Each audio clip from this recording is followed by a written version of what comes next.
वाहिगुरू जी का खालसा वाहिगुरू जी की फतेह। बाणी बोल जुबान ते कलाम इन्हां सारे शब्दां दे विच भेद करना बड़ा ही मुश्किल है, पर बोली दे वख-वख रूप इन्हां शब्दां दी अहमियत नूं दर्शा दिंदे ने। कईयां दी मिठी बाणी मन नूं मोह लैंदी है, पवित्र बोल रूह नूं तरो ताज़ा कर दिंदे ने ते आशावादी बोल जिंदगी रूपी झरने नूं एक सुरता दे विच वगण ला दिंदे ने। ते कई बारी किसी दा बोलिया होया एक बोल ही किसी दूसरे दी जिंदगी दा रुख बदल के रख दिंदा है।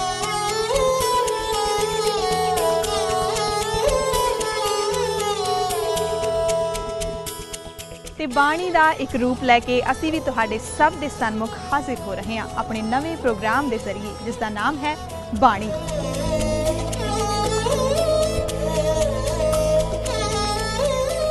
ते प्रोग्राम का मकसद है सिर्फ ते सिर्फ सिक्खी का प्रचार ते प्रसार करना। प्रोग्राम बाणी दे विच असी सिख कौम दीआं नायाब ते महान हस्तियां नूं तुहाडे सब दे रूबरू करांगे ते उन्हां तों पवित्र बोलां दे सुनेहे सुणांगे गुरबाणी ते गुरमत दी रोशनी दे विच।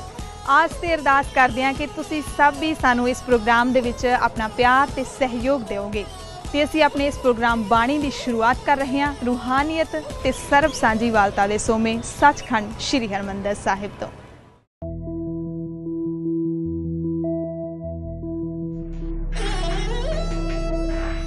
बाणी बाबे नानक दी मरदाने दी रबाब नाल दुनिया नूं जांदी तार दी।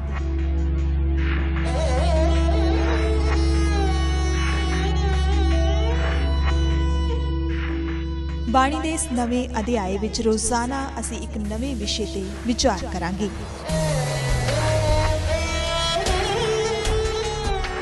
सही जीवन जाच नाल संबंधित विषय जिस ते विचार करन दी लोड़ है ते जिस बारे ज्ञान हासिल करना जरूरी है।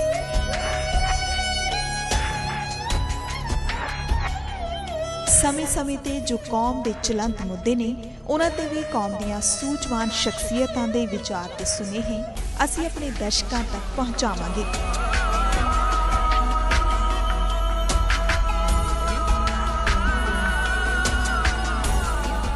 गुरुआं दे मुख तो उचरी पावन पवित्र बाणी दे सुनेहे रोजाना तुहाडे सब नाल सांझे करांगे, इस आशा नाल कि सुनेहा असीं सब जिंदगी विच धारण जरूर करांगे।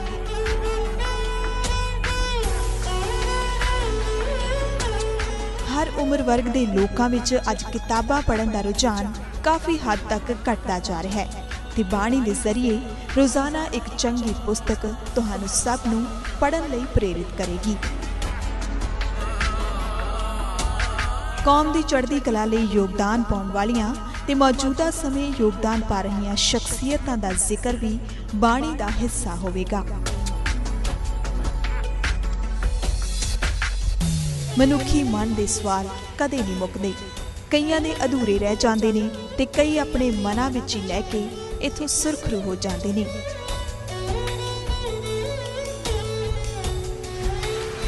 असी कोशिश करांगे बाणी के जरिए तुहाडे वल्लों पुछे हर सवाल का जवाब देइए। नाल ही असी भी अपने दर्शकों नूं सिख इतिहास ते सभ्याचार नाल जुड़े सवाल पुछ के तुहाडे सब नाल एक पीढ़ी साझ बनावांगे।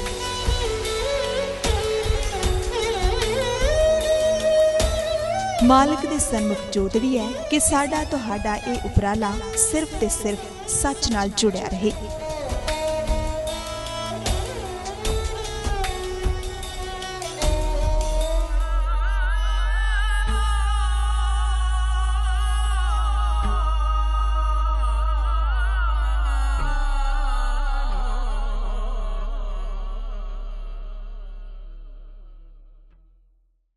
सचखंड श्री हरमंदिर साहिब विखे नतमस्तक हो के ते प्रोग्राम बाणी दे असल मनोरथ दे विच असी खरे उतरीए ये अरदास करन दे नाल अज असी बाणी दे पहले सफ़र की शुरुआत करन जा रहे हैं। ते पहले सफ़र दे विच अज साडे नाल खास तौर ते एक खास मेहमान जुड़नगे जो कि एक खास विषय ते, जिस तरह असी जानते हैं कि प्रोग्राम बाणी है पूर्ण तौर ते सिक्खी दे प्रचार ते प्रसार नूं समर्पित है। सो सब तो पहला सिख जो शब्द है इस ते असी बाणी विचार करांगे ते साडे कोल खास मेहमान पहुंचे हुए ने सुखदेव सिंह जी पौर। सकत्तर साहब बहुत बहुत स्वागत है आप जी का। वाहिगुरू जी का खालसा वाहिगुरू जी की फतेह। सो ਬਾਣੀ ਦੇ ਪਹਿਲੇ ਐਪੀਸੋਡ ਦੇ ਵਿੱਚ ਜਿਸ ਤਰ੍ਹਾਂ ਕਿ ਬਾਣੀ ਦਾ ਅਸਲ ਮਨੋਰਥ ਹੈ ਸਿੱਖੀ ਦਾ ਪ੍ਰਚਾਰ ਤੇ ਪ੍ਰਸਾਰ ਕਰਨਾ।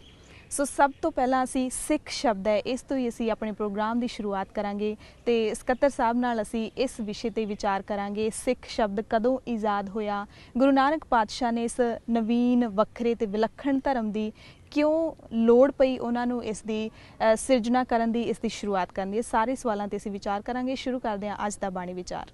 ਸਕੱਤਰ ਸਾਹਿਬ, ਜਿਸ ਤਰ੍ਹਾਂ ਬਾਣੀ ਦਾ ਸਾਡਾ ਅੱਜ ਦਾ ਜੋ ਵਿਸ਼ਾ ਹੈ ਉਹ ਸਿੱਖ ਤੇ ਹੀ ਸੰਬੰਧਿਤ ਹੈ। ਸਿੱਖ ਕੌਣ ਨੇ, ਕਦੋਂ ਪੈਦਾ ਹੋਏ ਤੇ ਸਿੱਖ ਸ਼ਬਦ ਕਿੱਥੋਂ ਈਜ਼ਾਦ ਹੋਇਆ, ਇਹਦੇ ਨਾਲ ਹੀ ਅਸੀਂ ਬਾਣੀ ਵਿਚਾਰ ਦੀ ਸ਼ੁਰੂਆਤ ਕਰਨਾ ਚਾਹਾਂਗੇ। ਦੇਖੋ, ਨਾਨਕ ਨਿਰਮਲ ਪੰਥ ਦੇ ਪਾਂਧੀ ਨੂੰ ਗੁਰੂ ਨਾਨਕ ਸਾਹਿਬ ਨੇ ਸਿੱਖ ਆਖਿਆ ਜੀ। ਤੇ ਜਦੋਂ ਗੁਰੂ ਨਾਨਕ ਸਾਹਿਬ ਸਰੀਰਕ ਜਾਮੇ ਵਿੱਚ ਇਸ ਸੰਸਾਰ ਵਿੱਚ ਆਏ, ਉਸ ਵੇਲੇ ਮਨੁੱਖਾਂ ਨੂੰ ਦੋ ਤਰ੍ਹਾਂ ਦੀ ਮਾਰ ਪੈ ਰਹੀ ਸੀ ਜੀ। ਇੱਕ ਤੇ ਧਰਮ ਨੂੰ ਧੰਦਾ ਬਣਾ ਕੇ ਲੋਕਾਂ ਦੀ ਕਿਰਤ ਠੱਗ ਰਹੇ ਸਨ। ਉਹਨਾਂ ਦਾ ਓਰੀਜਨ ਹਿੰਦੁਸਤਾਨ ਸੀ ਜੀ। ਬਿਲਕੁਲ। ਉਹ ਲੋਕਾਂ ਨੂੰ ਵਹਿਮਾਂ ਭਰਮਾਂ 'ਚ ਪਾ ਕੇ ਸੁੱਚ ਭਿੱਟ ਤੇ ਇੱਦਾਂ ਦੇ ਕਰਮ ਕਾਂਡਾਂ 'ਚ ਫਸਾ ਕੇ ਉਹਨਾਂ ਨੂੰ ਭਰਮ ਜਾਲ ਵਿੱਚ ਫਸਾ ਕੇ ਉਹਨਾਂ ਦੀ ਕਿਰਤ ਲੁੱਟ ਰਹੇ ਸਨ ਜੀ ਜੀ। ਸੱਚ ਤੋਂ ਪਰੇ ਲਿਜਾ ਰਹੇ ਸਨ, ਕਿਉਂਕਿ ਉਹਨਾਂ ਦਾ ਵਿਸ਼ਵਾਸ ਸੀ ਜੇ ਇਹਨਾਂ ਨੂੰ ਅਸਲੀਅਤ ਦਾ ਪਤਾ ਲੱਗ ਗਿਆ ਤੇ ਸਾਡਾ ਹਲਵਾ ਮੰਡਾ ਨਹੀਂ ਚੱਲਣਾ ਜੀ। ਦੂਜੇ ਪਾਸੇ ਬਾਬਰ ਦਾ ਆਗਮਨ ਵੀ ਉਸੇ ਵੇਲੇ ਹੋਇਆ। ਉਹ ਇੱਕ ਵਿਦੇਸ਼ੀ ਧਾੜਵੀ ਸੀ ਤੇ ਉਸ ਨੇ ਆਪਣੇ ਤਾਕਤ ਦੇ ਜ਼ੋਰ ਨਾਲ ਹਿੰਦੁਸਤਾਨ ਦੇ ਉੱਤੇ, ਜਿਹੜਾ ਬਹੁਤ ਧਰਮੀ ਬਹੁਤ ਕੌਮੀ ਦੇਸ਼ ਸੀ, ਆਪਣੀ ਹਕੂਮਤ ਸਥਾਪਿਤ ਕੀਤੀ। ਉਹ ਧਾਰਮਿਕ ਤੌਰ ਤੇ ਵੀ ਉਹਨਾਂ ਨੂੰ ਆਪਣੇ ਧਰਮ ਵਾਲੀ ਅਗਵਾਈ ਦੇਣਾ ਚਾਹੁੰਦਾ ਸੀ ਜੀ। ਤੇ ਗੁਰੂ ਨਾਨਕ ਸਾਹਿਬ ਨੇ ਦੋਨੇ ਚੁਣੌਤੀਆਂ ਇੱਕੋ ਵੇਲੇ ਸਵੀਕਾਰ ਕੀਤੀਆਂ। ਜਿਹੜੇ ਲੋਕ ਧਰਮ ਨੂੰ ਧੰਦਾ ਬਣਾ ਕੇ ਬੈਠੇ ਸੀ ਉਹਨਾਂ ਨੂੰ ਵੀ ਚੁਣੌਤੀ ਦਿੱਤੀ ਵੀ ਧਰਮ ਕੋਈ ਧੰਦਾ ਨਹੀਂ ਹੈ, ਧਰਮ ਇੱਕ ਲਾਈਫ ਸਟਾਈਲ ਹੈ, ਜ਼ਿੰਦਗੀ ਜਿਉਣ ਦਾ ਢੰਗ ਹੈ ਜੀ। ਕੁਝ ਸੁਨਹਿਰੀ ਅਸੂਲ ਹੈ ਜਿਨ੍ਹਾਂ ਨੂੰ ਅਪਣਾ ਕੇ ਕੋਈ ਵਿਅਕਤੀ ਜੇ ਜ਼ਿੰਦਗੀ ਜਿਉਂਦਾ ਤੇ ਉਹ ਅਕਾਲ ਪੁਰਖ ਵਾਹਿਗੁਰੂ ਦੀ ਦਰਗਾਹ 'ਚ ਪ੍ਰਵਾਨ ਹੋ ਸਕਦਾ। ਤੇ ਉਹਨਾਂ ਦੇ ਕੋਲੋਂ ਕਰਮ ਕਾਂਡ, ਜਿਹੜੇ ਭਰਮ ਜਾਲ ਉਹਨਾਂ ਨੇ ਫਸਾਏ ਹੋਏ ਸੀ, ਮਹਾਰਾਜ ਨੇ ਉਹਨਾਂ ਨੂੰ ਤੋੜਨਾ ਸ਼ੁਰੂ ਕੀਤਾ। ਜਿਹੜੇ ਲੋਕ ਇਹ ਕਹਿੰਦੇ ਸੀ ਵੀ ਕਿਸੇ ਨੀਵੀਂ ਕੁੱਲ ਵਿੱਚ ਪੈਦਾ ਹੋਏ ਵਿਅਕਤੀ ਦੇ ਨਾਲ ਲੱਗਣ ਨਾਲ ਕੋਈ ਭਿੱਟਿਆ ਜਾਂਦਾ ਜੀ, ਮਹਾਰਾਜ ਨੇ ਉਹਨਾਂ ਵਿੱਚੋਂ ਮਰਦਾਨੇ ਨੂੰ ਨਾਲ ਬਿਠਾਲ ਕੇ ਗੁਰਬਾਣੀ ਉਚਾਰਨ ਸ਼ੁਰੂ ਕੀਤੀ। ਔਰ ਜਿਹੜੇ ਲੋਕ ਇਹ ਕਈ ਵਾਰੀ ਆਪਾਂ ਸੁਣਿਆ, ਕਦੀ ਜਨੇਊ ਦਾ ਖੰਡਨ, ਕਦੀ ਹੋਰ ਕਰਮ ਕਾਂਡਾਂ ਦਾ ਖੰਡਨ, ਇਹ ਗੁਰੂ ਨਾਨਕ ਸਾਹਿਬ ਨੇ ਵਕਤ ਬ ਵਕਤ ਕੀਤਾ ਜੀ। ਤੇ ਜਿਹੜੇ ਦੂਜੇ ਸੀ, ਜਿਹੜੇ ਧਾੜਵੀ ਬਣ ਕੇ ਆਏ ਸੀ, ਉਹਨਾਂ ਦੇ ਸਾਹਮਣੇ ਵੀ, ਕਿਉਂਕਿ ਮਜਲੂਮ ਬਣੀ ਬੈਠੀ ਸੀ ਜਨਤਾ, ਕਰਮ ਕਾਂਡਾਂ ਵਿੱਚ ਗ੍ਰਸੀ ਹੋਈ ਸੀ, ਹਿੰਮਤ ਹੈ ਨਹੀਂ ਸੀ, ਉਹਨਾਂ ਨੂੰ ਵੀ ਬਲ ਦੇਣ ਦੇ ਲਈ ਮਹਾਰਾਜ ਨੇ ਉਸ ਬਾਬਰ ਦੇ ਸਾਹਮਣੇ ਖੜ ਕੇ ਉਹਨੂੰ ਜਾਬਰ ਆਖਿਆ।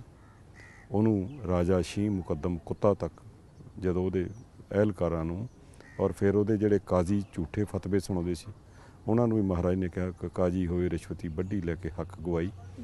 ਤੇ ਇਹ ਸਾਰੀਆਂ ਗੱਲਾਂ ਇੱਕ ਕ੍ਰਾਂਤੀਕਾਰੀ ਸੰਘਰਸ਼ ਦੇ ਰੂਪ ਵਿੱਚ ਸਾਹਮਣੇ ਆਈਆਂ, ਜਿਸ ਨੇ ਮਨੁੱਖਤਾ ਨੂੰ ਬਹੁਤ ਵੱਡੀ ਚੈਨ ਬਖਸ਼ਿਆ ਜੀ ਜੀ। ਔਰ ਇਸ ਮਾਰਗ ਦੇ ਪਾਂਧੀ ਨੂੰ ਮਹਾਰਾਜ ਨੇ ਸਿੱਖ ਦਾ ਨਾਮ ਦਿੱਤਾ ਜੀ। ਇਹ ਅੱਗੇ ਚੱਲ ਕੇ ਜਦੋਂ ਪੰਥਕ ਰਹਿਤ ਮਰਜ਼ਾਦਾ ਪ੍ਰਵਾਨ ਹੁੰਦੀ ਹੈ, ਉਹਦੇ ਵਿੱਚ ਫਿਰ ਸਿੱਖ ਦੀ ਪਰਿਭਾਸ਼ਾ ਦਿੱਤੀ ਗਈ ਹੈ। ਬਿਲਕੁਲ ਬਿਲਕੁਲ। ਤੇ ਉਹਦੇ ਵਿੱਚ ਬੜਾ ਸਪਸ਼ਟ ਲਿਖਿਆ ਗਿਆ, ਜਦੋਂ ਮਰਜ਼ਾਦਾ ਦਾ ਆਰੰਭ ਹੀ ਹੁੰਦਾ, ਪਹਿਲਾ ਹੀ ਪਹਿਰਾ ਜਿਹੜਾ ਹੈ ਉਹ ਸਿੱਖ ਦੀ ਤਾਰੀਫ ਲਈ ਜੀ ਜੀ। ਤੇ ਉਹਦੇ ਵਿੱਚ ਬੜੇ ਬਖੂਬੀ ਲਿਖਿਆ ਗਿਆ, ਜੋ ਇਸਤਰੀ ਜਾਂ ਪੁਰਸ਼ ਇੱਕ ਅਕਾਲ ਪੁਰਖ 10 ਗੁਰੂ ਸਾਹਿਬਾਨ ਤੇ 10 ਗੁਰੂ ਸਾਹਿਬਾਨਾਂ ਦੀ ਜੋਤ ਸ੍ਰੀ ਗੁਰੂ ਗ੍ਰੰਥ ਸਾਹਿਬ ਜੀ ਮਹਾਰਾਜ ਦੀ ਬਾਣੀ ਤੇ 10ਮ ਪਾਤਸ਼ਾਹ ਦੇ ਖੰਡੇ ਤੇ ਉੱਤੇ, ਖੰਡੇ ਬਾਟੇ ਦੇ ਅੰਮ੍ਰਿਤ ਉੱਤੇ ਭਰੋਸਾ ਰੱਖਦਾ ਜੀ ਜੀ। ਕਿਸੇ ਹੋਰ ਧਰਮ ਨੂੰ ਨਹੀਂ ਮੰਨਦਾ, ਉਹ ਸਿੱਖ ਹੈ ਜੀ। ਤੇ ਇਹੀ ਪਰਿਭਾਸ਼ਾ ਜਿਹੜੀ ਆ ਹੁਣ ਪ੍ਰਚਲਿਤ ਹੈ। ਬਿਲਕੁਲ। ਸੋ ਕਹਿ ਸਕਦੇ ਹਾਂ ਕਿ ਉਸ ਵੇਲੇ ਦੇ ਜੋ ਸਮਾਜਿਕ, ਰਾਜਨੀਤਿਕ, ਧਾਰਮਿਕ ਹਾਲਾਤ ਸੀਗੇ ਉਹ ਇੰਨੇ ਕੁ ਜ਼ਿਆਦਾ ਗੰਧਲੇ ਹੋ ਚੁੱਕੇ ਸੀ, ਉਸ ਕਰਕੇ ਹੀ ਜਿਹੜਾ ਇਸ ਨਵੀਨ ਧਰਮ ਦਾ ਜਨਮ ਹੋਇਆ। ਸੋ ਪਰ ਨਾਲ ਹੀ ਨਾਲ ਜੇ ਦੇਖ ਲਈਏ ਤਾਂ ਬਹੁਤ ਵਾਰ ਸੁਣਨ ਦੇ ਵਿੱਚ ਆਉਂਦਾ ਹੈ, ਬਹੁਤ ਲੋਕ ਕਹਿੰਦੇ ਨੇ ਕਿ ਗੁਰੂ ਨਾਨਕ ਪਾਤਸ਼ਾਹ ਦਾ ਪ੍ਰਕਾਸ਼ ਵੀ ਜਿਸ ਤਰ੍ਹਾਂ ਇੱਕ ਹਿੰਦੂ ਪਰਿਵਾਰ ਦੇ ਵਿੱਚ ਹੋਇਆ ਸੀ, ਕਿ ਸਿੱਖ ਧਰਮ ਹਿੰਦੂ ਧਰਮ ਦਾ ਇੱਕ ਅੰਗ ਹੈ, ਸਿੱਖ ਧਰਮ ਕੋਈ ਵਿਲੱਖਣ ਧਰਮ ਨਹੀਂ ਹੈ। ਇਸ ਬਾਰੇ ਕੀ ਰਾਏ ਹੈ, ਕੀ ਸੱਚਾਈ ਹੈ? ਦੇਖੋ, ਇਹ ਬਿਲਕੁਲ ਮੈਂ ਸਮਝਦਾ ਵੀ ਹਾਸੋਹੀਣੀ ਗੱਲ ਹੈ ਜੀ ਜੀ। ਜੇ ਹਿੰਦੂ ਦੇ ਵਿੱਚੋਂ ਸਿੱਖ ਨਿਕਲੇ ਹੁੰਦੇ ਤੇ ਗੁਰੂ ਨਾਨਕ ਸਾਹਿਬ ਨੇ ਜਨੇਊ ਪਹਿਨ ਲੈਣਾ ਸੀ, ਗੁਰੂ ਨਾਨਕ ਸਾਹਿਬ ਨੇ ਤਿਲਕ ਵੀ ਲਾ ਲੈਣੇ ਸੀ। ਬਿਲਕੁਲ। ਤੇ ਅਸੀਂ ਗੁਰੂ ਨਾਨਕ ਦੇ ਫੋਲੋਅਰ ਹਾਂ।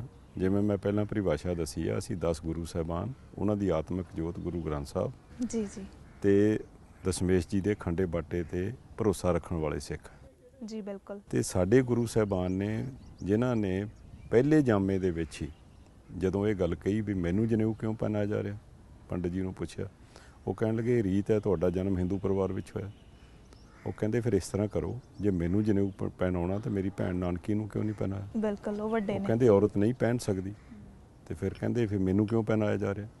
ਉਹ ਕਹਿੰਦੇ ਤੁਸੀਂ ਪੁੱਤਰ ਹੈ, ਧਰਮ ਹੈ ਇਹ ਵੀ ਪੁੱਤਰ ਨੂੰ ਪਹਿਨਣਾ ਪੈਂਦਾ। ਉਹ ਕਹਿੰਦੇ ਮੈਨੂੰ ਇੱਕ ਗੱਲ ਦਾ ਹੋਰ ਜਵਾਬ ਦਿਓ ਵੀ ਇਹ ਜਨੇਊ ਮਨੁੱਖਾਂ 'ਚ ਵਿਤਕਰਾ ਕਿਉਂ ਕਰਦਾ? ਉਹ ਕਹਿੰਦੇ ਜੀ ਕਿਸ ਤਰ੍ਹਾਂ?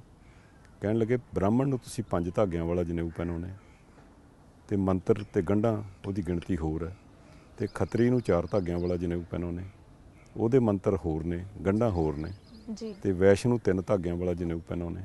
ਸ਼ੂਦਰ ਪਹਿਨ ਹੀ ਨਹੀਂ ਸਕਦਾ। ਕਹਿੰਦੇ ਜਿਹੜਾ ਧਰਮ ਤੁਹਾਡਾ ਮਨੁੱਖਤਾ ਵਿੱਚ ਵੰਡੀਆਂ ਪਾਉਂਦਾ, ਮੈਂ ਉਹਨੂੰ ਸਵੀਕਾਰ ਨਹੀਂ ਕਰਦਾ, ਮੈਂ ਉਸ ਧਰਮ ਦਾ ਧਾਰਨੀ ਨਹੀਂ ਬਣ ਸਕਦਾ।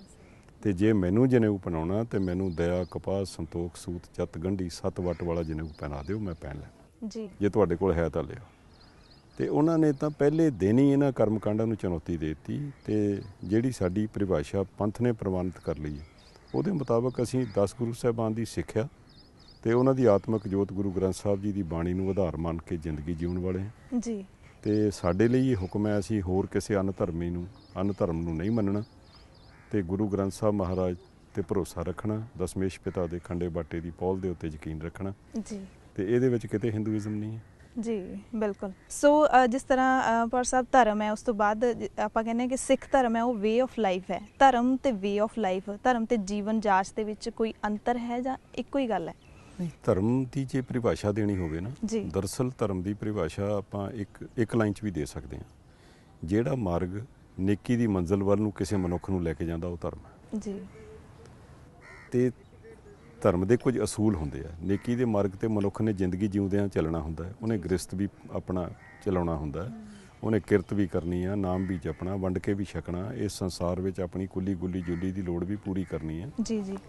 ਉਹਦੇ ਲਈ ਕੁਝ ਹਦਾਇਤਾਂ ਹੁੰਦੀਆਂ, ਜਿਹੜੀਆਂ ਉਹ ਹਦਾਇਤਾਂ ਧਰਮ ਬਣ ਜਾਂਦੀਆਂ। ਜਿਵੇਂ ਉਹਦੇ 'ਚ ਹਦਾਇਤ ਹੁੰਦੀ ਹੈ ਵੀ ਤੁਸੀਂ ਖਾਣਾ ਕੀ ਹੈ, ਪਹਿਨਣਾ ਕੀ ਹੈ, ਬੈਠਣਾ ਕਿਹੋ ਜਿਹਾ ਲੋਕਾਂ ਨਾਲ ਹੈ, ਕਿਰਤ ਕਿਹੋ ਜਿਹੀ ਕਰਨੀ ਹੈ, ਅਤੇ ਇਹੀ ਧਰਮ ਦੇ ਅਸੂਲ ਹੁੰਦੇ ਆ। ਜਿਹੜਾ ਉਹਨਾਂ ਅਸੂਲਾਂ ਨੂੰ ਧਾਰਨ ਕਰ ਲੈਂਦਾ, ਜਿਹਨੂੰ ਕੋਈ ਚੰਗੇ ਲੱਗਦੇ, ਜਿਹਨੂੰ ਕੋਈ ਅਸੂਲ ਚੰਗੇ ਲੱਗਦੇ, ਉਹ ਉਸੇ ਧਰਮ ਦਾ ਧਾਰਨੀ ਬਣ ਜਾਂਦਾ। ਕਿਸੇ ਨੂੰ ਸਿੱਖੀਜ਼ਮ ਦੇ ਅਸੂਲ ਚੰਗੇ ਲੱਗਦੇ ਆ, ਉਹ ਸਿੱਖ ਬਣ ਜਾਂਦਾ। ਕਿਸੇ ਨੂੰ ਹਿੰਦੂਇਜ਼ਮ ਦੇ ਚੰਗੇ ਲੱਗਦੇ, ਉਹ ਹਿੰਦੂ ਬਣ ਜਾਂਦਾ। ਬਿਲਕੁਲ ਬਿਲਕੁਲ।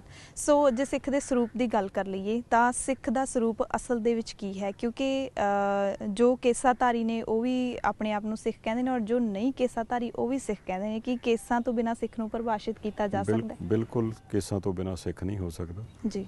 ਅਤੇ ਮਹਾਰਾਜ ਨੇ ਜਿੱਥੇ ਆਪਾਂ ਨੂੰ ਬਾਰ-ਬਾਰ ਸਮਝਾਇਆ, ਗੁਰੂ ਨਾਨਕ ਸਾਹਿਬ ਦਾ ਹੁਕਮ ਹੈ ਸਾਬਤ ਸੂਰਤ ਦਸਤਾਰ ਸਿਰਾ। ਜੀ। ਅਤੇ ਬਾਅਦ ਦੇ ਵਿੱਚ ਵੀ ਪਾਤਸ਼ਾਹ ਨੇ ਕਿਹਾ ਧਰੇ ਕੇਸ ਪੌਲ ਬਿਨ ਭੇਖੀ ਮੂੜਾ ਸਿੱਖ। ਇਹ ਸਿੱਖ ਦੀ ਨੂੰ ਪਰਿਭਾਸ਼ਿਤ ਕਰਨ ਦੇ ਲਈ ਮਹਾਰਾਜ ਨੇ ਜਿਹੜੀ ਸਾਨੂੰ 5 ਕਕਾਰੀ ਰਹਿਤ ਦਿੱਤੀ ਹੈ ਨਾ ਜੀ, ਉਹਦੇ ਵਿੱਚ ਹੋਰ ਵੀ ਬੜਾ ਕੁਝ ਹੋ ਸਕਦਾ ਸੀ, ਪਰ ਸੱਚੇ ਪਾਤਸ਼ਾਹ ਨੇ ਜਿਹੜੇ 5 ਕਕਾਰ ਸਾਨੂੰ ਕੇਸ, ਕੰਘਾ, ਕੜਾ, ਕਛਹਿਰਾ ਅਤੇ ਕਿਰਪਾਨ ਦਿੱਤੇ ਆ, ਇਹਦਾ ਬਹੁਤ ਵੱਡਾ ਮਹੱਤਵ ਜੀ। ਬਿਲਕੁਲ। ਅਤੇ ਇਹਨਾਂ ਦਾ ਇੱਕ ਖਾਸ ਮਹੱਤਵ ਸੀ। ਜਿਵੇਂ ਕੇਸ ਹੈ, ਕੇਸਾਂ ਦਾ ਭਾਵ ਇਹ ਸੀ, ਹੈ ਤਾਂ ਸਾਡੇ ਸਰੀਰ ਨਾਲ ਪਹਿਲੇ ਕੁਦਰਤੀ ਸੀਗੇ ਜੀ, ਪਰ ਮਹਾਰਾਜ ਨੇ ਇਹਨਾਂ ਦੀ ਹਿਫਾਜ਼ਤ ਦਾ ਹੁਕਮ ਕੀਤਾ। ਬਿਲਕੁਲ। ਮਹਾਰਾਜ ਨੇ ਆਖਿਆ ਜਿਹੋ ਜਿਹਾ ਤੇਰੀ ਸ਼ਕਲ ਸੂਰਤ ਉਸ ਅਕਾਲ ਪੁਰਖ ਵਾਹਿਗੁਰੂ ਨੇ ਬਣਾਈ ਹੈ ਜੀ, ਉਹਦੇ 'ਤੇ ਸੰਤੁਸ਼ਟ ਰਹਿਣਾ, ਮਾਲਕ ਦੀ ਅਧੀਨਗੀ ਕਬੂਲ ਕੇ ਜਿਹੋ ਜਿਹਾ ਸਰੂਪ ਤੈਨੂੰ ਬਖਸ਼ਿਸ਼ ਕੀਤਾ ਉਹਦੇ 'ਤੇ ਸ਼ੁਕਰ ਕਰਦਿਆਂ ਜ਼ਿੰਦਗੀ ਕੱਟਣੀ। ਜੀ ਜੀ। ਕੇਸਾਂ ਦੀ ਸੰਭਾਲ ਦੇ ਲਈ ਕਾਠ ਦਾ ਕੰਘਾ ਦਿੱਤਾ। ਜੀ। ਹੁਣ ਆ ਬੱਚੀਆਂ ਕਈ ਵਾਰੀ ਨਾਈਲੋਨ ਦੇ ਕੰਘਿਆਂ ਨਾਲ ਸਿਰ ਪਾਉਂਦੀਆਂ। ਇਹ ਕਈ ਚੀਜ਼ਾਂ ਐਸੀਆਂ ਹੈਗੀਆਂ ਜਿਹੜੀਆਂ ਇਹਨਾਂ ਨਾਲ ਅਲਰਜੀਜ਼ ਵੀ ਹੁੰਦੀਆਂ, ਹੋਰ ਵੀ ਡੈਂਡਰਫ ਵਗੈਰਾ ਕੋਈ ਇੱਦਾਂ ਦੀਆਂ ਕਈ ਬਿਮਾਰੀਆਂ ਲੱਗ। ਜੀ ਜੀ। ਪਰ ਕਾਠ ਦੇ ਕੰਘੇ ਨਾਲ ਕਦੀ ਇੱਦਾਂ ਦੀ ਕੋਈ। ਕੜਾ ਬੜਾ ਸਧਾਰਨ ਲਫ਼ਜ਼ ਹੈ। ਆਪਾਂ ਜਿਸ ਚੀਜ਼ ਨੇ ਕਿਸੇ ਚੀਜ਼ ਨੂੰ ਕੜਨਾ ਹੋਵੇ, ਬੰਨ੍ਹਣਾ ਹੋਵੇ ਨਾ, ਉਹਨੂੰ ਕੜਾ ਕਹਿ ਦਿੰਦੇ ਜੀ। ਸਾਡੇ ਗੁਰੂ ਸਾਹਿਬ ਨੇ ਸਾਡੇ ਹੱਥਾਂ ਵਿੱਚ ਕੜਾ ਪਵਾ ਕੇ ਸਾਡੇ ਹੱਥ ਬੁਰਾਈਆਂ ਤੋਂ ਕੱਢ ਲਏ। ਜਦੋਂ ਕਿਤੇ ਮਨ ਬੁਰਾਈ ਵਾਲੇ ਪਾਸੇ ਤੁਰਦਾ ਜੀ ਤੇ ਇਹ ਹੱਥ ਵਿੱਚ ਪਿਆ ਕੜਾ ਗੁਰੂ ਦੀ ਯਾਦ ਦਵਾ ਦਿੰਦਾ। ਬਿਲਕੁਲ। ਵੀ ਤੁਸੀਂ ਕਿਸ ਪਾਸੇ ਹੱਥ ਲੈ ਕੇ ਚੱਲੇ ਹੋ, ਤੁਹਾਡੇ ਗੁਰੂ ਨੇ ਤਾਂ ਤੁਹਾਨੂੰ ਇਹਨਾਂ ਸਾਰੀਆਂ ਗੱਲਾਂ ਤੋਂ ਵਰਜਿਤ ਕੀਤਾ ਜੀ। ਇਹ ਮਨੁੱਖ ਦੀ ਉੱਚਤਾ ਤੇ ਸੁੱਚਤਾ, ਚਾਲ ਚੱਲਣ ਦੀ ਉੱਚਤਾ ਸੁੱਚਤਾ ਨੂੰ ਬਣਾ ਕੇ ਰੱਖਦੇ ਜੀ। ਫਿਰ ਚੌਥਾ ਕਕਾਰ ਹੈ ਕਿਰਪਾਨ ਦੇ ਰੂਪ ਵਿੱਚ। ਮਹਾਰਾਜ ਨੇ ਆਖਿਆ ਸ਼ਸਤਰ ਨਾਲ ਪਿਆਰ ਜ਼ਰੂਰ ਕਰਨਾ, ਸ਼ਸਤਰਧਾਰੀ ਹੋਣਾ, ਪਰ ਇਹਦੀ ਵਰਤੋਂ ਜਾਂ ਕਿਰਪਾ ਕਰਨ ਲਈ ਕਰਨੀ ਹੈ ਜਾਂ ਆਪਣੀ ਆਨ ਬਚਾਉਣ ਲਈ ਕਰਨੀ। ਇਹ ਕਿਰਪਾ ਤੇ ਆਨ ਦੋ ਸ਼ਬਦਾਂ ਦਾ ਸੁਮੇਲ ਹੈ। ਬਿਲਕੁਲ। ਸ਼ਸਤਰਧਾਰੀ ਹੋ ਕੇ ਕਿਸੇ ਨੂੰ ਡਰਾਉਣਾ ਨਹੀਂ, ਕਿਸੇ ਤੇ ਹਮਲਾਵਰ ਨਹੀਂ ਹੋਣਾ, ਕਿਸੇ ਦੇ ਉੱਤੇ ਧੌਂਸ ਨਹੀਂ ਜਮਾਉਣੀ। ਸ਼ਸਤਰ ਦੀ ਵਰਤੋਂ ਕੇਵਲ ਮਜਲੂਮ ਦੀ ਸਹਾਇਤਾ ਲਈ ਜਾਂ ਆਪਣੀ ਅਣਖ ਦੀ ਖਾਤਰ ਕਰਨੀ। ਜੀ। ਪੰਜਵਾਂ ਕਕਾਰ ਮਹਾਰਾਜ ਨੇ ਕਛਹਿਰੇ ਦੇ ਰੂਪ 'ਚ ਦਿੱਤਾ, ਜਿਹੜਾ ਸਾਡੇ ਜੱਤ ਸੱਤ ਦੀ ਨਿਸ਼ਾਨੀ ਹੈ, ਜਿਹੜਾ ਚਾਲ ਚੱਲਣ ਦੀ ਉੱਚਤਾ ਤੇ ਸੁੱਚਤਾ ਦਾ ਪ੍ਰਤੀਕ ਹੈ। ਇਹ ਸਾਰਾ ਕੁਝ ਮਹਾਰਾਜ ਨੇ ਐਵੇਂ ਬਖਸ਼ਿਸ਼ ਨਹੀਂ ਕੀਤਾ ਸਾਨੂੰ, ਬਹੁਤ ਸੋਚ ਵਿਚਾਰ ਤੋਂ ਬਾਅਦ ਕੀਤਾ, ਔਰ ਇਹ ਸਾਰਾ ਹੀ ਉਸ ਅਕਾਲ ਪੁਰਖ ਵੱਲੋਂ ਬਖਸ਼ਿਸ਼ ਹੋਏ ਗੁਣਾਂ ਨੂੰ ਹੀ ਮਹਾਰਾਜ ਨੇ ਪ੍ਰਗਟ ਕੀਤਾ। ਸੋ ਪਾਤਸ਼ਾਹ ਸਾਹਿਬ ਕਹਿ ਸਕਦੇ ਹਾਂ ਕਿ ਗੁਰੂ ਨਾਨਕ ਪਾਤਸ਼ਾਹ ਨੇ ਜਿਹੜਾ ਧਰਮ ਸਿਰਜਿਆ ਸੀ, ਜਿਹੜਾ ਸਿੱਖ ਬਣਾਇਆ ਹੈ, ਔਰ ਦੂਸਰੇ ਪਾਸੇ ਅਸੀਮ ਸ਼ਕਤੀ ਹੈ ਅਕਾਲ ਪੁਰਖ ਜਿਸ ਨੇ ਇਨਸਾਨ ਨੂੰ ਸਿਰਜਿਆ, ਕਿ ਉਹਦੇ ਨਾਲ ਪੂਰੀ ਤਰ੍ਹਾਂ ਨਾਲ ਸੁਮੇਲ ਖਾਂਦਾ ਹੈ ਸਿੱਖ ਧਰਮ ਜਾਂ ਸਿੱਖ ਦਾ ਸਰੂਪ। ਜਿਸ ਤਰ੍ਹਾਂ ਅਕਾਲ ਪੁਰਖ ਨੇ ਬਣਾ ਕੇ ਭੇਜਿਆ ਉਸ ਨੂੰ ਸਿੱਖ ਧਰਮ ਫੋਲੋ ਕਰਦਾ ਹੈ। ਕੀ ਕਹਿ ਸਕਦੇ ਹਾਂ? ਮਹਾਰਾਜ ਨੇ ਤਾਂ ਆਪ ਹੀ ਕਿਹਾ ਨਾ, ਪ੍ਰਗਟਿਓ ਖਾਲਸਾ ਪਰਮਾਤਮ ਕੀ ਮੌਜ। ਜੀ ਜੀ।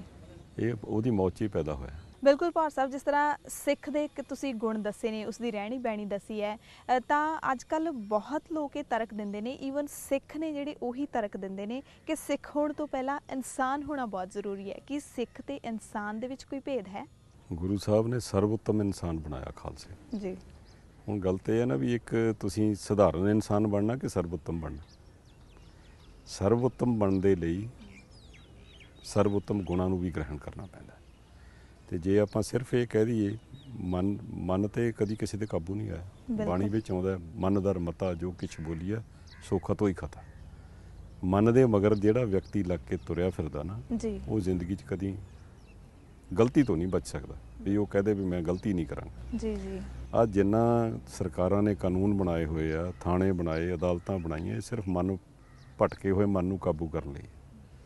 ਜੇ ਮਨ ਕਿਸੇ ਦੇ ਅਧਿਕਾਰਾਂ 'ਚ ਦਖਲ ਦਿੰਦਾ ਤੇ ਉਹਨੂੰ ਕਾਨੂੰਨ ਸਜ਼ਾ ਦਿੰਦਾ। ਜੀ। ਧਰਮ ਕੋਈ ਸਜ਼ਾ ਨਹੀਂ ਦਿੰਦਾ, ਧਰਮ ਇੱਕ ਰਸਤਾ ਦਿਖਾਉਂਦਾ, ਉਸ ਰਸਤੇ ਮੁਤਾਬਕ ਚੱਲ ਕੇ ਇਹਨਾਂ ਔਗਣਾਂ ਤੋਂ ਬੰਦਾ ਬਚ ਸਕਦਾ। ਫਿਰ ਕਿਉਂ ਇੰਨਾ ਔਖਾ ਕਿਉਂ ਲੱਗਦਾ ਅੱਜ ਲੋਕਾਂ ਨੂੰ ਧਰਮ ਦੇ ਰਸਤੇ ਤੇ ਚੱਲਣਾ? ਉਹਨਾਂ ਨੂੰ ਲੱਗਦਾ ਕਿ ਸਿੱਖੀ ਇੱਕ ਬੰਧਨਾਂ ਦਾ ਨਾਮ ਹੈ, ਸਰੂਪ ਧਾਰਨ ਕਰਨਾ ਇੱਕ ਬੰਧਨ ਹੈ। ਦੇਖੋ, ਇਹ ਕਠਿਨ ਕੁਝ ਨਹੀਂ ਹੈ, ਪਖੰਡ ਹੈ। ਜੀ। ਜੇ ਕੋਈ ਬੰਦਾ ਇਹ ਕਵੇ ਨਾ ਇਹ ਸਿਰਫ ਇੱਕ ਡਿਸਿਪਲਿਨ ਹੈ, ਸੜਕ ਤੇ ਤੁਸੀਂ ਚੱਲਦੇ ਆ, ਗੱਡੀ ਤੁਸੀਂ 20 ਲੱਖ ਦੀ ਲੈ ਲਓ, 50 ਲੱਖ ਦੀ ਲੈ ਲਓ। ਬਿਲਕੁਲ। ਜੇ ਤੁਸੀਂ ਆਪਣੀ ਮਰਜ਼ੀ ਨਾਲ ਚਲਾਓਗੇ ਤੇ ਤੁਹਾਡਾ ਚਲਾਨ ਵੀ ਹੋਏਗਾ, ਤੁਹਾਨੂੰ ਜੇਲ੍ਹ ਵੀ ਹੋ ਸਕਦੀ, ਤੁਸੀਂ ਕਿਸੇ 'ਚ ਵੀ ਮਾਰ ਸਕਦੇ ਹੋ। ਜੇ ਉਹਨੂੰ ਡਿਸਿਪਲਿਨ ਨਾਲ ਚਲਾਓਗੇ, ਜੋ ਟ੍ਰੈਫਿਕ ਦੇ ਰੂਲਸ ਆ, ਖੱਬੇ ਹੱਥ ਚੱਲੋ, ਇੰਨੀ ਸਪੀਡ ਤੇ ਚੱਲੋ, ਆਹ ਸਿਗਨਲਸ ਫੋਲੋ ਕਰੋ ਤੇ ਤੁਸੀਂ ਠੀਕ ਰਹਿੰਦੇ। ਜੀ ਜੀ। ਇਹਦਾ ਸਿਰਫ ਸਿਗਨਲਸ ਨੂੰ ਫੋਲੋ ਕਰਨਾ। ਸਾਡੇ ਗੁਰੂ ਸਾਹਿਬ ਨੇ ਦੱਸਿਆ ਵੀ ਸਮਾਜ ਵਿੱਚ ਰਹਿੰਦੇ ਆ, ਜੇ ਸਮਾਜ ਵਿੱਚ ਕੋਈ ਅਛਾਈ ਵਾਲੀ ਪੋਜੀਸ਼ਨ ਹਾਸਲ ਕਰਨੀ ਆ, ਫਿਰ ਇਹਨਾਂ ਗੁਣਾਂ ਦੇ ਧਾਰਨੀ ਹੋ ਕੇ ਹੀ ਕੀਤੀ ਜਾ ਸਕਦੀ ਜੀ। ਇਹ ਤਾਂ ਗੁਰੂ ਸਾਹਿਬ ਦਾ ਪਰਉਪਕਾਰ ਹੈ। ਉਹਨਾਂ ਨੇ ਸਾਰੀ ਮਨੁੱਖਤਾ ਦੇ ਲਈ ਇਹ ਸੰਦੇਸ਼ ਦਿੱਤਾ, ਡਿਸਿਪਲਿਨ ਵਿੱਚ ਰਹਿਣ ਵਾਲਾ ਹੀ ਧਰਮੀ ਹੋ ਸਕਦਾ। ਜੀ ਜੀ। ਜੇ ਕੋਈ ਵਿਅਕਤੀ ਕਹੇ ਵੀ ਮੈਂ ਮਰਜ਼ੀ ਆਪਣੀ ਕਰਨੀ ਹੈ ਤੇ ਕਹਾਉਣਾ ਧਰਮੀ ਹੈ, ਤੇ ਉਹ ਕਦੀ ਨਹੀਂ ਹੋ ਸਕਦਾ। ਇੱਕ ਵੇਲੇ ਇੱਕ ਚੀਜ਼ ਹੋ ਸਕਦੀ ਜੀ, ਜਾਂ ਧਰਮੀ ਹੋ ਸਕਦਾ ਜਾਂ ਅਧਰਮੀ ਹੋ ਸਕਦਾ, ਜਾਂ ਨਾਸਤਕ ਹੋ ਸਕਦਾ ਜਾਂ ਆਸਤਕ ਹੋ ਸਕਦਾ। ਬਿਲਕੁਲ। ਦੋਨੋਂ ਗੱਲਾਂ ਇਕੱਠੀਆਂ ਨਹੀਂ ਹੋ ਸਕਦੀਆਂ। ਇਸ ਲਈ ਜਿਹੜੇ ਬੰਦੇ ਇਹੋ ਜਿਹੀ ਗੱਲ ਕਰਦੇ ਆ, ਤੇ ਜਾਂ ਤਾਂ ਇਹ ਕੋਈ ਹੁਜਤ ਕਹਿ ਸਕਦੇ ਇਹਨੂੰ, ਜਾਂ ਫਿਰ ਸੱਚ ਤੋਂ ਅੱਖਾਂ ਮੀਟਣ ਵਾਲੀ ਗੱਲ ਹੈ। ਬਹਾਨੇਬਾਜ਼ੀਆਂ। ਬਹਾਨੇਬਾਜ਼ੀ। ਇੱਕ ਸਕੱਤਰ ਸਾਹਿਬ, ਮੈਂ ਹੋਰ ਜਾਣਨਾ ਚਾਹਾਂਗੀ, ਜਿਸ ਤਰ੍ਹਾਂ ਅੱਜ ਕੱਲ੍ਹ ਬਹੁਤ ਲੋਕਾਂ ਦੇ ਮਨਾਂ ਦੇ ਵਿੱਚ ਇਹ ਭਰਮ ਹੈ ਕਿ ਸਿੱਖ ਦਾ ਇੱਕ ਜੋ ਸਰੂਪ ਹੈ, ਜਾਂ ਜਿਸ ਤਰ੍ਹਾਂ ਦਾ ਸਿੱਖ ਦੀ ਰਹਿਣੀ ਬਹਿਣੀ ਹੈ, ਉਸ ਦਾ ਖਾਣ ਪੀਣ ਦਾ ਢੰਗ ਹੈ, ਪਹਿਨਣ ਦਾ ਢੰਗ ਹੈ, ਕਿ ਉਹ 'ਤੇ ਕੋਈ ਇਹੋ ਜਿਹੀਆਂ ਵੀ ਬੰਦਿਸ਼ਾਂ ਨੇ ਕਿ ਉਹ ਕੋਈ ਇਹ ਕਿੱਤਾ ਨਹੀਂ ਕਰ ਸਕਦਾ, ਇਸ ਕੰਮ ਨੂੰ ਨਹੀਂ ਕਰ ਸਕਦਾ? ਕਿ ਇਸ ਤਰ੍ਹਾਂ ਦਾ ਵੀ ਕੁਛ ਹੈ? ਕਿਉਂਕਿ ਬਹੁਤ ਲੋਕਾਂ ਨੇ ਆਪਣੇ ਮਨਾਂ ਦੇ ਵਿੱਚ ਇਹ ਧਾਰਨਾ ਬਣਾਈ ਹੋਈ ਹੈ ਕਿ ਇਸ ਕਰਕੇ ਉਹ ਸਿੱਖੀ ਸਰੂਪ ਨਹੀਂ ਧਾਰਨ ਕਰਦੇ। ਦੇਖੋ, ਮੈਂ ਵਿਦੇਸ਼ਾਂ 'ਚ ਅਕਸਰ ਜਾਂਦਾ ਜੀ। ਮੇਰੇ ਸਾਲ 'ਚ 2-3 ਵਾਰੀ ਬਾਹਰ ਮੈਨੂੰ ਜਾਣਾ ਪੈਂਦਾ, ਬੱਚੇ ਵੀ ਮੇਰੇ ਬਾਹਰ ਹੈ। ਜੀ ਜੀ। ਤੇ ਮੈਂ ਕਦੀ ਸਾਰੀ ਦੁਨੀਆ ਵਿੱਚ ਫਿਰਨ ਤੋਂ ਬਾਅਦ ਵੀ ਇਹ ਗੱਲ ਦਾਅਵੇ ਨਾਲ ਕਹਿ ਸਕਦਾ ਵੀ ਕਦੀ ਸਿੱਖੀ ਸਰੂਪ ਨੂੰ ਕਿਤੇ ਚੁਣੌਤੀ ਨਹੀਂ ਆਈ। ਮੇਰੇ ਆਪਣੇ ਬੱਚੇ ਅੰਮ੍ਰਿਤਧਾਰੀ ਹੈ, ਬਚਪਨ ਤੋਂ ਅੰਮ੍ਰਿਤਧਾਰੀ, ਤੇ ਉਹ ਇੱਕ ਗੋਰਿਆਂ ਦੀ ਫਰਮ ਵਿੱਚ ਮੈਨੇਜਰ ਹੈ, ਇੱਕ ਗੋਰਿਆਂ ਦੀ ਫਰਮ ਵਿੱਚ ਚੀਫ ਅਕਾਊਂਟੈਂਟ ਹੈ। ਜੀ ਜੀ। ਤੇ ਉਹਨਾਂ ਨਾਲ ਕਦੀ ਵਿਤਕਰਾ ਨਹੀਂ ਹੁੰਦਾ। ਵਿਤਕਰਾ ਉੱਥੇ ਹੁੰਦਾ ਹੈ ਜਦੋਂ ਸਾਡੇ ਮਨ ਵਿੱਚ ਚੋਰ ਬੜਿਆ ਹੁੰਦਾ। ਬਿਲਕੁਲ। ਔਰ ਸਾਡੇ 'ਚ ਕਾਬਲੀਅਤ ਨਾ ਹੋਵੇ। ਦਰਅਸਲ ਜਿਹੜੀ ਇੱਕ ਕਮਜ਼ੋਰੀ ਸਾਡੇ ਵਿੱਚ ਰਹਿ ਗਈ ਨਾ ਪ੍ਰਚਾਰ ਦੇ ਸਾਧਨਾਂ ਵਿੱਚ, ਉਹ ਇਹ ਹੈ ਵੀ ਅਸੀਂ ਸਿੱਖੀ ਦੇ ਪ੍ਰਚਾਰ ਨੂੰ ਕੇਵਲ ਗੁਰਦੁਆਰਿਆਂ ਤੱਕ ਸੀਮਤ ਕਰ ਦਿੱਤਾ। ਅਸੀਂ ਗੁਰਦੁਆਰੇ ਨੂੰ ਹੀ ਪ੍ਰਚਾਰ ਦਾ ਕੇਂਦਰ ਬਣਾ ਲਿਆ।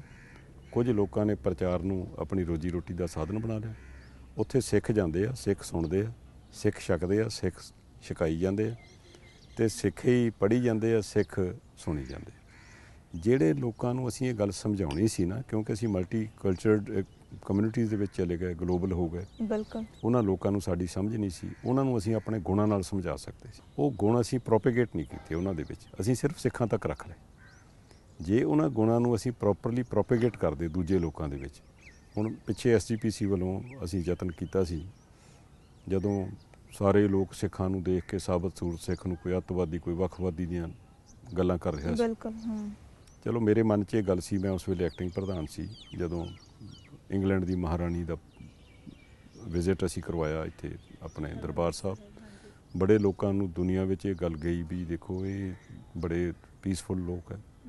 ਅਸੀਂ ਕੇਵਲ ਗੁਰਦੁਆਰਿਆਂ ਦੇ ਵਿੱਚ ਗੁਰਦੁਆਰਿਆਂ ਨੂੰ ਪੂਜਾ ਦੇ ਘਰ ਬਣਾਉਣ ਦੀ ਬਜਾਏ ਉਹਨਾਂ ਨੂੰ ਆਪਣੇ ਪ੍ਰਚਾਰ ਦਾ ਸਾਧਨ ਬਣਾ ਕੇ ਲੋਕਾਂ ਤੱਕ ਆਪਣੀ ਪਹੁੰਚ ਕਰਨ 'ਚ ਅਸਮਰੱਥ ਰਹੇ ਹਾਂ, ਜਿਹਦੇ ਕਰਕੇ ਸ਼ਾਇਦ ਇਹ ਕਿਤੇ ਕਿਤੇ ਲੋਕਾਂ ਨੂੰ ਦੂਜਿਆਂ ਨੂੰ ਭੁਲੇਖਾ ਲੱਗਦਾ, ਔਰ ਕਿਤੇ ਕਿਤੇ ਆਪਣੇ ਮਨ ਵਿੱਚ ਵੀ ਇਹ ਵਹਿਮ ਤਾਂ ਵੜ ਜਾਂਦਾ ਵੀ ਮੇਰੇ ਸ਼ਕਲ ਸੂਰਤ ਤੋਂ ਵੇਖ ਕੇ ਸ਼ਾਇਦ ਪਤਾ ਨਹੀਂ ਕਿਤੇ ਕੋਈ ਇੱਦਾਂ ਨਾ ਮੇਰੇ ਨਾਲ ਡਿਸਕ੍ਰਿਮੀਨੇਸ਼ਨ ਨਾ ਕਰੇ, ਕੁਛ ਨਾ ਕਰੇ ਜੀ। ਪਰ ਜਦ ਕਿ ਜਿਹੜੇ ਅਗਾਂਹ ਵਧੂ ਮੁਲਕਾਂ ਦੇ ਲੋਕ ਹੈ ਨਾ, ਉਹਨਾਂ ਨੂੰ ਇਸ ਗੱਲ ਨਾਲ ਕੋਈ ਮਤਲਬ ਨਹੀਂ ਕਿਸੇ ਨੇ ਕਿਹੋ ਜਿਹਾ ਪਹਿਰਾਵਾ ਪਾਇਆ, ਕਿਸੇ ਦੀ ਕਿਹੋ ਜਿਹੀ ਬੋਲਚਾਲ ਹੈ, ਕਿਸੇ ਦਾ ਕਿਹੋ ਜਿਹਾ ਰੰਗ ਢੰਗ ਹੈ, ਉਹਨਾਂ ਨੂੰ ਸਿਰਫ ਕੰਮ ਨਾਲ ਮਤਲਬ ਹੈ। ਸੋ ਜਿਸ ਤਰ੍ਹਾਂ ਆਪ ਜੀ ਨੇ ਦੱਸਿਆ ਕਿ ਕਿਤੇ ਵੀ ਬੰਧਨ ਨਹੀਂ ਹੈ ਔਰ ਕਿਤੇ ਵੀ ਰੋਕ ਨਹੀਂ ਹੈ, ਅਗਰ ਸਾਡੇ ਵਿੱਚ ਕਾਬਲੀਅਤ ਹੈ ਤਾਂ ਅਸੀਂ ਦੁਨੀਆ ਦਾ ਕੋਈ ਵੀ ਅਹੁਦੇ ਤੇ ਸਿੱਖ ਜਾ ਸਕਦੇ। ਫਿਰ ਲੋਕ ਕਰਦੇ ਆ ਜੀ ਜੀ, ਪੰਜਾਬ 'ਚ ਵੀ ਹੋਇਆ ਪਿੱਛੇ, ਬਿਲਕੁਲ ਹਰਿਆਣੇ 'ਚ ਵੀ ਹੋਇਆ, ਬਿਲਕੁਲ ਬਿਲਕੁਲ। ਜਦੋਂ ਕਿਤੇ ਕੋਈ ਐਗਜ਼ਾਮ ਹੁੰਦਾ ਜੀ, ਤੁਸੀਂ ਕਕਾਰ ਲਾ ਕੇ ਜਾਓ ਜੀ, ਤੁਸੀਂ ਆਪਣੇ ਖੜੇ ਲਾ ਕੇ ਜਾਓ, ਸਾਡੇ ਆਪਣੇ ਮੁਲਕ 'ਚ ਇਹ ਸਾਡੀ ਲੀਡਰਸ਼ਿਪ ਦੀ ਅਣਗਹਿਲੀ ਹੈ।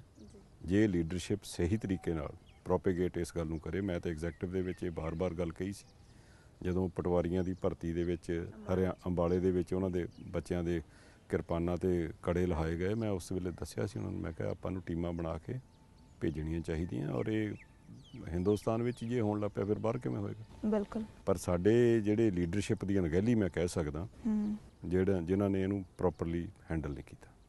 ਸੋ ਅਖੀਰ ਦੇ ਵਿੱਚ ਭਾਰ ਸਾਹਿਬ ਇੱਕ ਹੋਰ ਬਹੁਤ ਅਹਿਮ ਕੁਐਸਚਨ ਮੈਂ ਪੁੱਛਣਾ ਚਾਹਾਂਗੀ ਕਿ ਸਿੱਖ ਦੀ ਰਹਿਣੀ ਬਹਿਣੀ, ਉਸ ਦਾ ਕਾਰ ਵਿਹਾਰ ਕਿਸ ਤਰ੍ਹਾਂ ਦਾ ਹੋਣਾ ਚਾਹੀਦਾ ਹੈ। ਪੁਰਾਤਨ ਸਿੱਖਾਂ ਦਾ ਅਸੀਂ ਦੇਖ ਲਈਏ ਤਾਂ ਬਹੁਤ ਹੀ ਵਧੀਆ ਸੀ, ਇੱਕ ਜਿਸ ਤਰ੍ਹਾਂ ਆਪ ਜੀ ਨੇ ਕਿਹਾ ਸੀ ਕਿ ਉੱਤਮ ਰਹਿਣੀ ਹੈ ਸਿੱਖ ਦੀ, ਉੱਤਮ ਇਨਸਾਨ ਹੈ ਸਿੱਖ। ਸੋ ਅੱਜ ਦੇ ਜ਼ਮਾਨੇ ਦੇ ਵਿੱਚ ਕਿਸ ਤਰ੍ਹਾਂ ਸਿੱਖ ਦੇ ਅੰਦਰੋਂ ਝਲਕਣਾ ਚਾਹੀਦੀ ਹੈ ਸਿੱਖੀ ਹਰ ਕੰਮ ਕਰਦੇ ਹੋਏ। ਦੇਖੋ ਸਿੱਖ ਦੇ ਤਾਂ ਹਰ ਕਰਮ ਵਿੱਚੋਂ ਸਿੱਖੀ ਝਲਕਣੀ ਚਾਹੀਦੀ ਜੀ। ਜੇ ਉਹ ਸਮਾਜ ਵਿੱਚ ਵਿਚਰਦਾ, ਧੀਆਂ ਭੈਣਾਂ ਵਿੱਚ ਵਿਚਰਦਾ, ਧੀਆਂ ਭੈਣਾਂ ਮਹਿਸੂਸ ਕਰਨ ਮੇਰਾ ਬਾਪ ਫਿਰਦਾ, ਸਿੱਖ ਦੇ ਜੀਵਨ ਵਿੱਚ ਇੱਦਾਂ ਝਲਕਣਾ ਚਾਹੀਦਾ। ਜੇ ਆਪਣੇ ਬਰਾਬਰ ਦੀਆਂ ਬੱਚੀਆਂ ਨਾਲ ਫਿਰਦਾ ਹੋਵੇ ਤਾਂ ਉਹ ਕਹਿਣ ਮੇਰਾ ਭਰਾ ਫਿਰਦਾ, ਜੇ ਛੋਟੀਆਂ 'ਚ ਫਿਰਦਾ ਹੋਵੇ ਤੇ ਉਹ ਕਹਿਣ ਮੇਰਾ ਬਾਪ ਘੁੰਮਦਾ ਜੀ। ਤੇ ਜੇ ਕਿਰਤੀਆਂ ਵਿੱਚ ਘੁੰਮਦਾ ਹੋਵੇ ਤੇ ਕਿਰਤੀਆਂ ਨੂੰ ਇਹ ਮਹਿਸੂਸ ਹੋਵੇ ਵੀ ਇਹ ਇੱਕ ਧਰਮੀ ਕਿਰਤੀ ਘੁੰਮ ਰਿਹਾ, ਇਹ ਕਿਸੇ ਦੀ ਕੋਈ ਬੱਲਬ ਲਾਉਣ ਨਹੀਂ ਆਇਆ, ਕਿਸੇ ਦਾ ਕੋਈ ਨੁਕਸਾਨ ਕਰਨ ਨਹੀਂ ਆਇਆ ਜੀ, ਆਪਣੀ ਕਿਰਤ 'ਤੇ ਭਰੋਸਾ ਰੱਖ ਕੇ ਆਪਣੀ ਜ਼ਿੰਦਗੀ ਜਿਉਣ ਵਾਲਾ। ਤੇ ਜੇ ਮਜਲੂਮ ਵਿੱਚ ਘੁੰਮਦਾ ਹੋਵੇ ਤਾਂ ਮਜਲੂਮ ਨੂੰ ਇਸ ਤਰ੍ਹਾਂ ਲੱਗੇ ਮੇਰਾ ਰਾਖਾ ਆ ਗਿਆ। ਜਦੋਂ ਇਹ ਪ੍ਰਭਾਵ ਜਾਣਗੇ, ਸਾਡੇ 'ਚ ਗੁਣ ਹੈ, ਅਸੀਂ ਪ੍ਰੋਪੇਗੇਟ ਨਹੀਂ ਕਰਦੇ। ਮੈਂ ਹੁਣ ਆਸਟ੍ਰੇਲੀਆ 'ਚ ਆਪਣੇ ਮੇਰੇ ਬੱਚੇ ਰਹਿੰਦੇ ਆ, ਮੈਂ ਉਹਨਾਂ ਨੂੰ ਕਿਹਾ ਸੀ ਬੇਟਾ ਤੁਸੀਂ ਗੁਰਦੁਆਰਾ ਸਾਹਿਬ ਦੇ ਸਾਹਮਣੇ ਲਿਖ ਕੇ ਲਾਓ, ਉੱਥੇ ਕੁਝ ਘਟਨਾਵਾਂ ਹੋਈਆਂ ਸੀ ਇੱਦਾਂ ਦੀਆਂ ਜੀ, ਤੇ ਉਹਨਾਂ ਨੇ ਲਿਖ ਕੇ ਲਾਇਆ ਵੀ ਇਹ ਜਿਹੜਾ ਸਿੱਖ ਪ੍ਰੇਅਰ ਸੈਂਟਰ ਹੈ, ਸਿੱਖ ਗੁਰਦੁਆਰਾ ਹੈ, ਅਸੀਂ ਉਹਦੇ ਵਿੱਚ ਲਿਖਿਆ ਉਹਨਾਂ ਨੇ ਵੀ ਇੱਥੇ ਫ੍ਰੀ ਕਿਚਨ ਹੈ, without considering any caste, colour, creed ਔਰ ਰਿਲੀਜਨ ਜੀ। ਬਿਲਕੁਲ, everyone can come at any time, ਉਹਨੂੰ ਫ੍ਰੀ ਲੰਗਰ ਮਿਲਦਾ। ਬਿਲਕੁਲ, ਇੱਥੇ ਅਸੀਂ ਸਾਰਿਆਂ ਦੇ ਭਲੇ ਦੀ ਅਰਦਾਸ ਕਰਦੇ ਹਾਂ ਜੀ। ਇੱਥੇ ਕਿਸੇ ਵਿਅਕਤੀ ਵਿਸ਼ੇਸ਼ ਦਾ ਕੋਈ ਵੱਧ ਸਤਿਕਾਰ ਨਹੀਂ ਹੁੰਦਾ, ਤੇ ਇੱਥੇ ਸਾਰੇ ਹੀ ਬੰਦੇ ਬਾਣੀ ਪੜ੍ਹ ਸਕਦੇ ਆ, ਸਾਰੇ ਹੀ ਅੰਦਰ ਆ ਸਕਦੇ ਆ, ਸਾਰੇ ਹੀ ਬੈਠ ਸਕਦੇ ਆ, ਸਾਰੇ ਹੀ ਲੰਗਰ ਛਕ ਸਕਦੇ ਆ। ਬਿਲਕੁਲ, ਉਹਦੇ ਨਾਲ ਬਹੁਤ ਵੱਡਾ ਫਰਕ ਪਿਆ ਜੀ ਜੀ। ਇਹ ਸਿੱਖ ਦਾ ਜੀਵਨ ਹੀ ਐਸਾ ਹੈ। ਦੇਖੋ ਜਦੋਂ ਐਸੇ ਹਾਲਾਤ ਬਣਦੇ ਸੀ, ਜਦੋਂ ਹਿੰਦੁਸਤਾਨ ਦੇ ਉੱਤੇ ਵਿਦੇਸ਼ੀ ਧਾੜਵੀਆਂ ਨੇ ਹਮਲੇ ਕੀਤੇ ਜੀ ਜੀ, ਉਸ ਵੇਲੇ ਦੇ ਤਾਂ ਕਹਾਣ ਬਣੇ ਹੋਏ, ਤੇ ਬਾਕੀਆਂ ਨੂੰ ਦੇਖ ਕੇ ਤਾਂ ਡਰਦੀ ਸੀ ਜਨਤਾ ਸਾਰੀ, ਤੇ ਬੀਬੀਆਂ ਨਾਅਰੇ ਲਾਉਂਦੀਆਂ ਸੀ ਆ ਗਏ ਨਿਹੰਗ ਬੂਹੇ ਖੋਲ੍ਹਦੇ ਨਿਸ਼ੰਗ ਜੀ। ਉਹ ਭਰੋਸੇਯੋਗਤਾ ਹੀ ਸੀ, ਸਿੱਖ ਦੇ ਕਿਰਦਾਰ ਦੀ ਭਰੋਸੇਯੋਗਤਾ ਸੀ ਵੀ ਹੁਣ ਸਾਨੂੰ ਕੋਈ ਡਰ ਨਹੀਂ। ਬਿਲਕੁਲ, ਹੁਣ ਗੁਰੂ ਕੇ ਸਿੰਘ ਆ ਗਏ, ਹੁਣ ਇਹ ਆਪੇ ਸਾਡੀ ਰਾਖੀ ਕਰਨ ਜੀ। ਇਹ ਸਿੱਖ ਦੇ ਕਰੈਕਟਰ ਵਿੱਚ ਹੈ, ਕਿਰਦਾਰ ਵਿੱਚ ਹੈ। ਦੂਜੇ ਦੀ ਧੀ ਨੂੰ ਧੀ ਸਮਝਣਾ ਜੀ, ਦੂਜੇ ਦੀ ਭੈਣ ਨੂੰ ਭੈਣ ਸਮਝਣਾ, ਦੂਜੇ ਦੇ ਹੱਕ ਵਿੱਚ ਦਖਲ ਨਾ ਦੇਣਾ, ਪਰਾਏ ਹੱਕ ਵੱਲ ਨੂੰ ਨਿਗਾਹ ਨਾ ਕਰਨੀ, ਆਪਣੀ ਮਿਹਨਤ 'ਤੇ ਭਰੋਸਾ ਰੱਖਣਾ, ਦੂਜੇ ਦੀ ਮਿਹਨਤ ਨੂੰ ਲੁੱਟਣ ਵਾਲੇ ਪਾਸੇ ਧਿਆਨ ਨਾ ਦੇਣਾ, ਜੀ ਜੀ ਦੂਜੇ ਦੀ ਹਵੇਲੀ ਢੇਲੀ ਵਿੱਚ ਲਿਖਾਉਣ ਦੀ ਸੋਚ ਮਨ ਵਿੱਚ ਰੱਖਣੀ ਨਾ, ਇਹ ਇੱਕ ਸਿੱਖ ਦਾ ਕਿਰਦਾਰ ਹੈ ਜਿਹੜਾ ਇਹਨੂੰ ਬਹੁਤ ਉੱਚਾ ਤੇ ਸੁੱਚਾ ਜੀਵਨ ਬਖਸ਼ ਦਿੰਦਾ। ਬਿਲਕੁਲ। ਸੋ ਲੋਕ ਆਪਣੀ ਖਾਤਰ ਮਰਦੇ ਰਹੇ, ਆਪਣੇ ਧਰਮ ਬਚਾਉਣ ਦੀ ਖਾਤਰ ਮਰਦੇ ਰਹੇ। ਸਾਡਾ ਇਤਿਹਾਸ ਆ, ਅਸੀਂ ਦੂਜਿਆਂ ਦੀ ਬਚਾਉਣ ਦੀ ਖਾਤਰ ਵੀ ਮਰੇ। ਬਿਲਕੁਲ ਬਿਲਕੁਲ।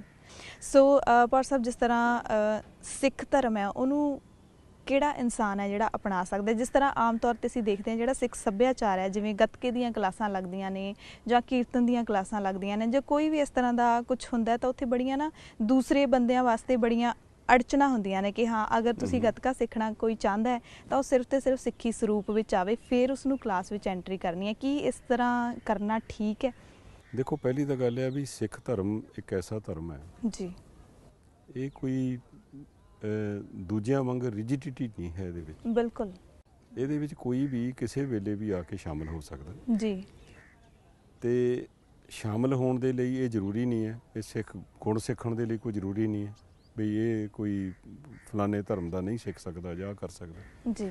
ਹੁਣ ਤੁਸੀਂ ਇਹ ਦੇਖੋ ਵੀ ਮਾਰਸ਼ਲ ਆਰਟਸ ਜਿਹੜਾ ਉਹ ਯੂਨੀਵਰਸਿਟੀਆਂ ਦੇ ਸਿਲੇਬਸ ਵਿੱਚ ਆ ਗਿਆ, ਜਿਹੜਾ ਸਪੋਰਟਸ ਚਾਰਟ ਦੇ ਵਿੱਚ ਆ ਗਿਆ, ਸਾਰੇ ਬੱਚੇ ਸਿੱਖ ਰਹੇ। ਬਿਲਕੁਲ। ਬੱਚੀਆਂ ਵੀ ਸਿੱਖ ਰਹੀਆਂ, ਬੱਚੇ ਵੀ ਸਿੱਖ ਰਹੇ। ਜੀ। ਉਹਦੇ 'ਚ ਕੋਈ ਪਾਬੰਦੀ ਨਹੀਂ, ਪਰ ਉਹਦੀ ਇੱਕ ਨਿਯਮਾਵਲੀ ਹੁੰਦੀ ਹੈ, ਨਿਯਮ ਹੁੰਦੇ, ਉਹਨਾਂ ਨੂੰ ਗ੍ਰਹਿਣ ਕਰਨਾ ਅਤਿਅੰਤ ਜ਼ਰੂਰੀ ਹੈ। ਇੱਕ ਬਹੁਤ ਸਾਰੀਆਂ ਇਹੋ ਜਿਹੀਆਂ ਸੰਸਥਾਵਾਂ ਨੇ, ਜਿਸ ਤਰ੍ਹਾਂ ਸਿੱਖ ਧਰਮ ਜਿਹੜਾ ਬਹੁਤ ਵੰਡਿਆ ਗਿਆ, ਬੜੀਆਂ ਸੰਸਥਾਵਾਂ ਬਣੀਆਂ, ਅਲੱਗ-ਅਲੱਗ ਜਿਹੜੇ ਮਿਸ਼ਨ ਨੇ ਉਹ ਬਣ ਗਏ ਨੇ, ਤਾਂ ਉੱਥੇ ਸੇਵਾ ਕਰਨ 'ਤੇ ਵੀ ਬੜੀਆਂ ਪਾਬੰਦੀਆਂ ਲੱਗਦੀਆਂ ਨੇ ਕਿ ਹਾਂਜੀ ਸਿੱਖ ਹੀ ਦੂਸਰੇ ਸਿੱਖ ਦੇ ਜਿਹੜੇ ਲੰਗਰ ਦੇ ਵਿੱਚ ਜਾ ਕੇ ਸੇਵਾ ਨਹੀਂ ਕਰ ਸਕਦਾ। ਇਸ ਤਰ੍ਹਾਂ ਦਾ ਵੀ ਬੜਾ ਕਲਚਰ ਬਣਦਾ ਜਾ ਰਿਹਾ। ਇਹ ਦੇਖੋ, ਇਹ ਮੈਂ ਸਮਝਦਾ ਵੀ ਬਹੁਤ ਸੌੜਾਪਨ ਹੈ ਜੀ।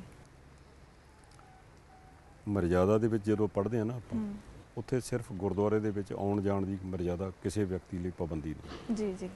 ਲੰਗਰ ਦੀ ਸੇਵਾ ਕੋਈ ਕਰ ਸਕਦਾ ਹੈ, ਸਫਾਈ ਦੀ ਸੇਵਾ ਕੋਈ ਕਰ ਸਕਦਾ, ਜੋੜਿਆਂ ਦੀ ਸੇਵਾ ਕੋਈ ਕਰ ਸਕਦਾ, ਪਰ ਗੁਰਦੁਆਰੇ ਦੇ ਵਿੱਚ ਸਿਰਫ ਇੱਕੋ ਹੀ ਮਨਾਹੀ ਹੈ ਵੀ ਕਥਾ ਕੀਰਤਨ ਤੇ ਵਿਖਿਆਨ ਕੇਵਲ ਸਿੱਖ ਕਰ ਸਕਦਾ। ਬਿਲਕੁਲ ਬਿਲਕੁਲ, ਬਾਕੀ ਕਿਤੇ ਕੋਈ ਮਨਾਹੀ ਨਹੀਂ। ਬਾਕੀ ਸੇਵਾਵਾਂ ਸਾਰੀਆਂ ਕੋਈ ਵੀ ਕਰ ਸਕਦਾ। ਜੀ। ਸੋ ਬੌਰ ਸਾਹਿਬ, ਆਪ ਜੀ ਦਾ ਬਹੁਤ ਬਹੁਤ ਧੰਨਵਾਦ, ਤੁਸੀਂ ਸਾਨੂੰ ਇੰਨਾ ਟਾਈਮ ਦਿੱਤਾ ਪ੍ਰੋਗਰਾਮ ਦੇ ਵਿੱਚ। ਸੋ ਸਿੱਖ ਦੀ ਸਰੂਪ ਦੀ ਅਸੀਂ ਗੱਲ ਕੀਤੀ, ਨਾਲ ਹੀ ਨਾਲ ਸਿੱਖੀ ਕੌਣ ਧਾਰਨ ਕਰ ਸਕਦਾ ਹੈ, ਸਿੱਖ ਜੀਵਨ ਜਾਚ ਹੈ ਉਹ ਬਹੁਤ ਹੀ ਸੌਖੇ ਤਰੀਕੇ ਨਾਲ ਜ਼ਿੰਦਗੀ ਜਿਉਣ ਦਾ ਇੱਕ ਢੰਗ ਹੈ। ਸੋ ਬਾਣੀ ਦੇ ਵਿੱਚ ਅੱਜ ਇੱਥੇ ਇਜਾਜ਼ਤ ਚਾਹਾਂਗੇ। ਕੱਲ੍ਹ ਦੇ ਪ੍ਰੋਗਰਾਮ ਵਿੱਚ ਮੁੜ ਤੋਂ ਮਿਲਾਂਗੇ ਇੱਕ ਨਵੇਂ ਮਹਿਮਾਨ ਦੇ ਨਾਲ, ਨਵੇਂ ਵਿਸ਼ੇ ਦੇ ਨਾਲ, ਇਸੇ ਸਮੇਂ ਤੇ ਇਸੇ ਪ੍ਰੋਗਰਾਮ ਦੇ ਵਿੱਚ। ਬਖਸ਼ੋ ਆ ਗਿਆ। ਵਾਹਿਗੁਰੂ ਜੀ ਕਾ ਖਾਲਸਾ, ਵਾਹਿਗੁਰੂ ਜੀ ਕੀ ਫਤਿਹ।